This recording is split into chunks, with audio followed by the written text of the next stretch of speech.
A very, very good Monday morning to you, and welcome to the Fixed Wing Guy channel with me, Stuart Lomas. I hope I find you very well. As you can probably see, we're outside today.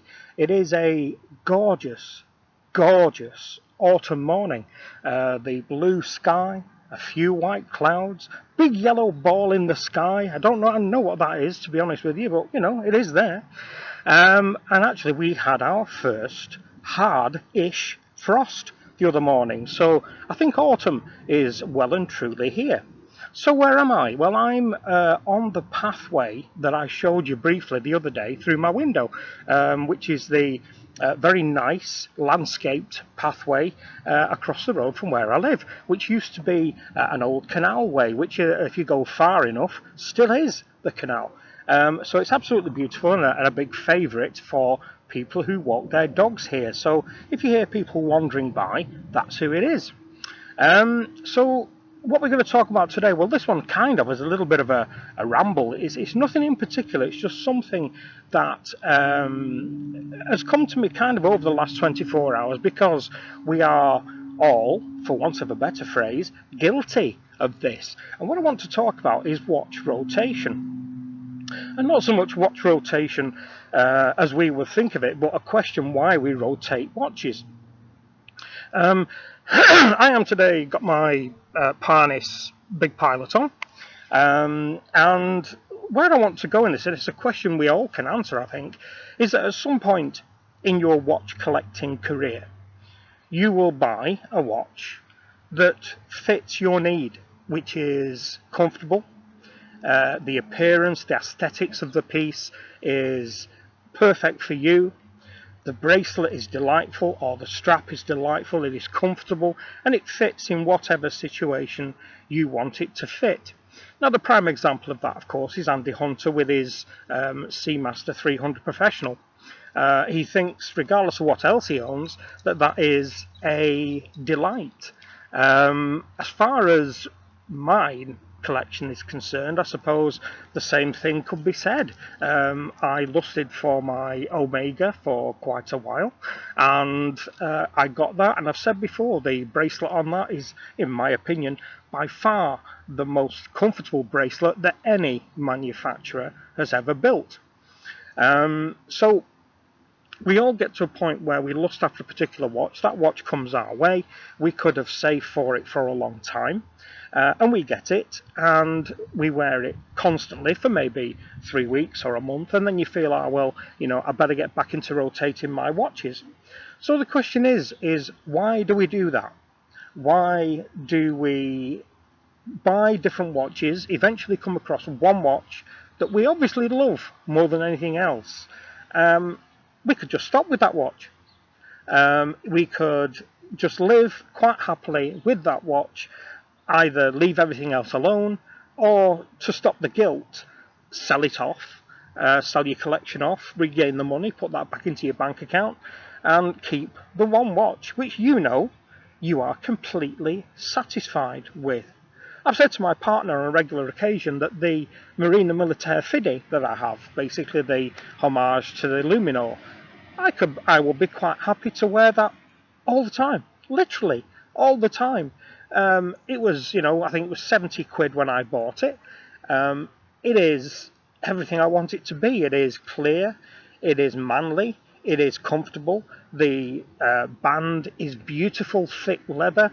It is 300 water meters resistant. It is delightful, and I would, you know, gladly wear that. So why don't I? Well, I've got other watches to wear, and I find it odd that we do this to ourselves. It is, you know, as I mentioned before, I live by the edict or the problem, if you like. You know, so many watches and too few wrists, and we've only got two. Even if you do, to quote TGV, a Schwarzenegger, not Schwarzenegger, oh Christ, what's his name? Anyway, you know who I mean, the general. It'll come back to me, it's in the back of my head somewhere, where you wear a watch on either wrist. You can still only wear two, unless you start wearing them on your ankles. Ankle watches, a new business? Let me know.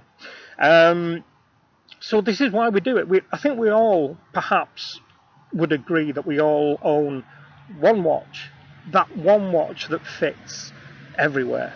It looks beautiful. You can wear it as a dress. You can wear it as a sports. You can wear it as a diver. It is gorgeous. So why do we rotate? Why do we bother? Let me know what you think about that. I did say this was going to be a ramble, and it kind of is, because it's something else that kind of annoys me every year.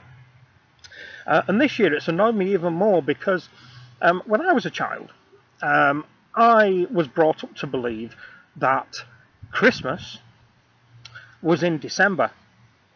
And over the years, certainly from about the age of maybe late 30s, early 40s, I've noticed that Christmas is being shuffled back slightly in the year.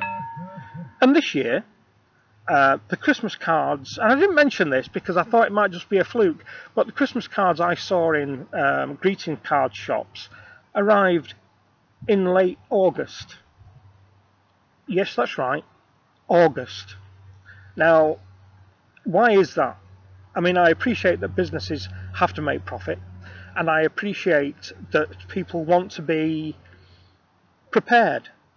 Guilty as charged. I'm on a restricted income, so therefore I start buying my presents about now-ish, so that come the end of November, early December, I've spent all the money I need to spend, and it is all accounted for, and I'm a happy bunny, and things can move along. Thank you very much.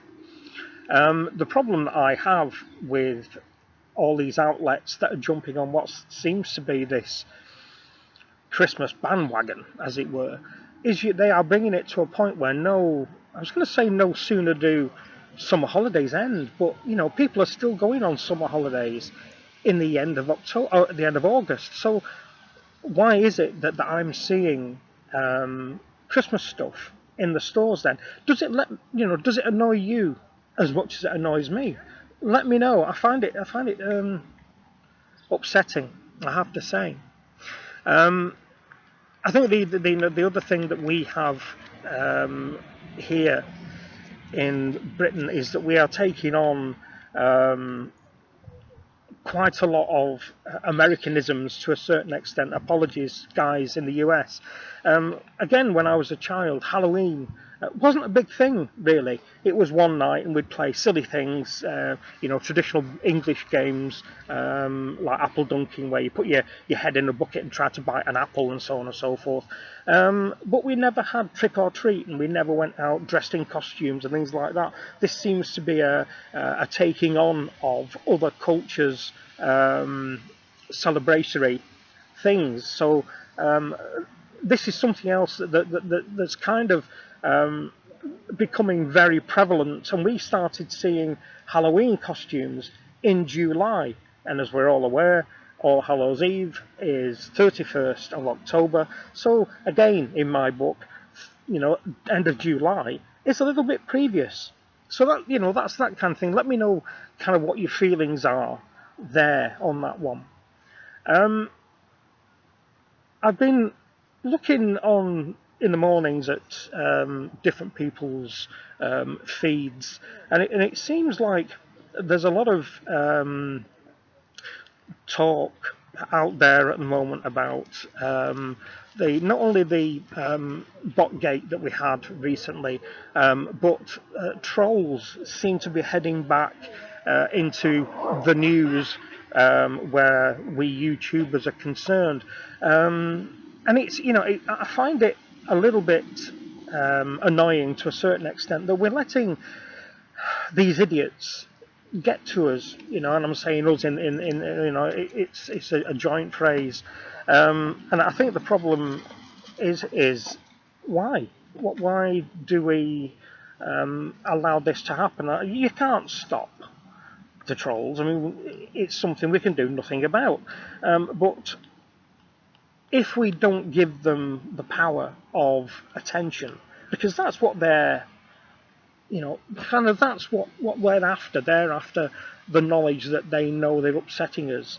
So why mention it? Leave it alone, let it float by, and hopefully they will go away. I am probably one of the fortunate few.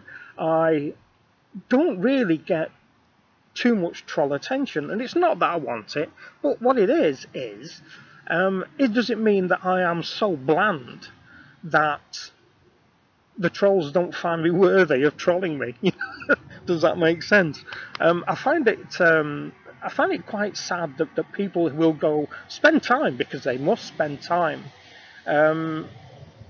seeking out other YouTubers' video clips to put on YouTube to bring other people down, as it were. And what they don't seem to realise, but must do from their own point of view, it takes effort and time and the willingness to put this kind of thing together. And if they don't, as we always say, if they don't like the content of the channel in whatever means, whether it be the actual content, the way you put it over, the video quality, the person, don't watch. Don't watch unless that person is actually giving out false, misleading information. At that point, a troll may serve some form of useful purpose. But other than that, really. So guys, as I always say, if you're being trolled, either block them, report them if it's too bad, or just ignore it, let it float by, delete the comment that you're perhaps getting, or report any video that's coming your way about your content. Other than that, what I wanted to do was, I did promise that I would do a video kind of like the one that Johnny Casual did, where he went for a walk down I think he said it was a karting trail or a snowcat trail or something like that, near where he lives. I will do one of those. I will go to a place called Daisy Nook, which actually more or less is right behind me. It is probably, I would guess, 20 minutes walking pace from here. I can do it two ways. I can either go down the main road being gassed by all the passing traffic, or I can go down the other route, down the path here, across the road, what used to be the old canal bridge, and that will take me through a windy, shady path, and inevitably taking me to Daisy Nook, where people get together to do all sorts of things during the summertime. They will have picnics and take the family there. There's lots of space. It's actually very, very safe. We also have there in Easter time, we have a fair, which is a very traditional type fun fair, all family based. It's been there since I was a child. We also have a circus there later on in the year, and I think actually it's there about now. So I will do a video walking through there. It's absolutely beautiful, and I will wait for another day like this. We do get some this time of year in Britain, and they are usually very, very nice. They are very crisp, very sunny, so a very good day to go for a walk. So that's kind of it for this one, I think, guys. Let me know, what you think about the different things I've touched on here. I think for me, I try very hard to ignore the troll activity. I think they are an inevitable nuisance. Let me know what your opinion is about them. And if you're a troll and you're watching this, let me know why you do it. If you're trolling somebody for no other reason than you dislike them, why bother? And the watch rotation thing, let me know if you know full well that you have a watch in your collection which you love and would gladly wear all the time, but you don't wear it all the time because you have other watches that you feel deserve wrist time, let me know. So guys, that's it for this one. We are about 14 minutes in, so not too bad a length. I am going to enjoy the rest of this beautiful, beautiful day here in Manchester. It is delightful. A few jobs to do today. I've got plans afoot to try to arrange to go watch window shopping with another not YouTuber, but somebody who has a YouTube channel but doesn't produce videos. So I will let you know how that goes, and if I arrange it, and if he is open to the idea, we may even video the day that we wander around the great city that is Manchester. So we'll wait and see. So that's it now, guys. I shall leave you at that. I will look forward to your views on the three subjects we've touched upon today. Thanks for watching, and I'll speak to you again soon. Bye bye.